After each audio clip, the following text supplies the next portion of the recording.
Same AGs, same. Yan din ang dinadasal ng marami sa amin. Sana bukas, nasa ibabaw naman. Dahil gaya nga ng sinasabi nila, ang buhay ay parang gulong lang naman. Bakit may mouse dun sa screen sa likod? Nakita ko yon. Merong mouse na tumatalbog sa screen sa likod ko. But anyway, mouse as in mouse ng computer ah. Baka isipin nyo mouse like a rat?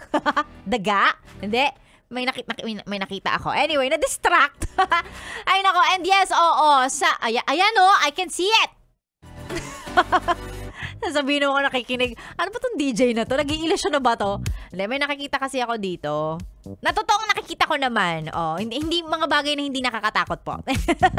Again, opo AG, sana bukas nasa ibabaw naman. Dahil yun nga, ang buhay ay parang gulong lang. Ngayon, nasa ilalim, nagdudusa, diba, nahuhuli. Huwag kayong maalarma, huwag kayong matakot, huwag kayong mangamba. Dahil ang mga nahuhuli ay inaangat din naman. Yan! Diba? Kung ngayon mababa ang sweldo, sana bukas, makalawa, sa susunod na buwan, sa susunod na taon, tumaas din naman. Ay nako, dasal na lang. Sexy Megan po ang inyong kasama. Magbasa tayo ng mga sagot from our Facebook page tungkol dun sa tanong ko kanina, na okay lang ba na ang inyong significant other, ang inyong jowa, ang inyong girlfriend, ang inyong boyfriend, ay may tropa na close nila. And it's of the opposite sex. Kumbaga, kung ang boyfriend mo merong girl best friend na super close, super dikit niya, okay lang ba sa'yo? Yan. Okay, magbasa tayo ng mga sagot, no? Ng ilang mga best natin dito na makisali dito sa usapan natin. Sabi ni Lizelle, sabi niya sa akin, Sexy Megan, it's a no. It's a no for me po. Bakit pa siya magbe-best friend ng iba kung nandito naman ako? Ay, possessive yarn. Bakit pa daw magbe-best friend ng iba? Kumbaga ng ibang babae, bakit pa may best? Point.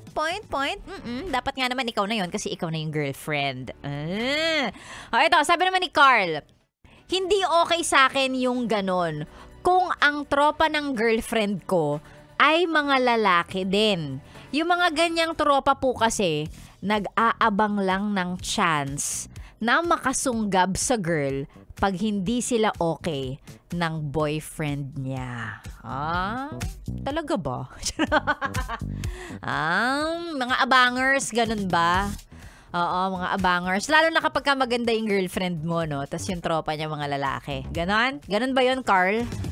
Okay, ito. Sabi naman ni Hannah, para sa akin, Sexy Megan, hindi. Nope. Kasi ako na po ang girlfriend niya. So, dapat ako na yung mag-a-assume ng pwesto and roles ng best friend niya, 'di ba? Diyan po nagsisimula yung mga away. Kaya dapat ako na lang. Para hindi po ako napapraning na pag nag-away kami ng boyfriend ko, dun siya sa best friend niyang babae pumupunta. May ganun kapraningan. Eto, sige, last na to. Sabi ni Liza, okay lang sa akin, Sexy Megan.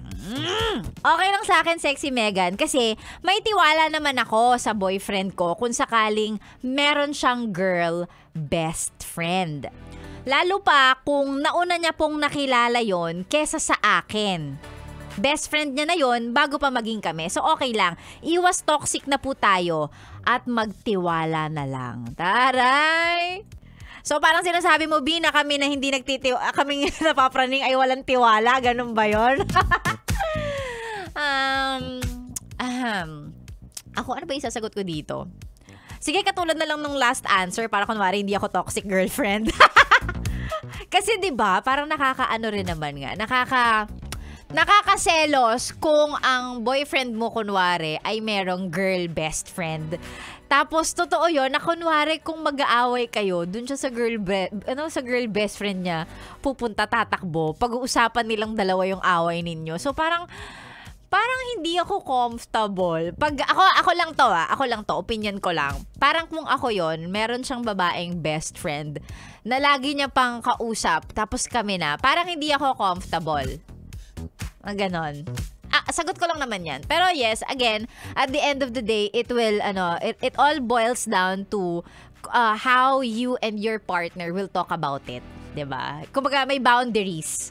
Oo, depende na lang nga yan sa level ng, kumbaga, sa level ng tiwala mo and sa pag-explain ng jowa mo, sa pagbibigay niya ng assurance na best friend ko lang talaga to at never na magiging kakompetensya mo siya pagdating sa akin. Yung mga ganon, 'di ba? Wala lang. Ganon, na-chika ko lang. Ay, maraming salamat sa lahat ng sumagot ng kacharutan natin, ka-emerut natin ngayong Friday morning. Alam ko marami sa inyo ang naka-weekend mode na. Hindi ko naman kayo masisisi because si Sexy Megan nga kahit hindi pa Friday, weekend mode na. Weekend mode na yung utak. So, paano pa ngayon kung meron talagang long weekend na paparating? Ang gusto lang ipaalala sa'yo ni Sexy Megan, kung saan man po kayo pupunta, no? Kung naka-long weekend na, starting today, starting tomorrow, sana kung saan man kayo pupunta, kung may signal naman ng yes the best, mag-yes the best na lang kayo. Pwede ba yon? Oo, ganun. Pa-check ng signal namin dyan sa kung saan man kayo pupunta. Tapos message nyo kami, oy, malinaw, yes the best dito, naka-yes the best kami. Ganon. Ayan.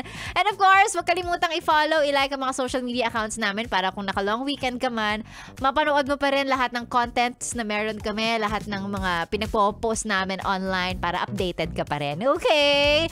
I'll see you guys again on Monday. Opo, wala pong holiday dito. Kayo lang ang maglo-long weekend. Sexy Megan po ang inyong nakasama sa stasyong nakakayang, nakaka-fresh. Ako po ang inyong ka-sexy time tuwing 6 to 9. Sexy Megan, this is 101.1. Yes, the best. Here's Lloyd Umali para sa mga taong grabe kong magmahal. Ikaw ba to? Ay, para sa'yo ang kantang to. Good morning! Happy Friday, everybody!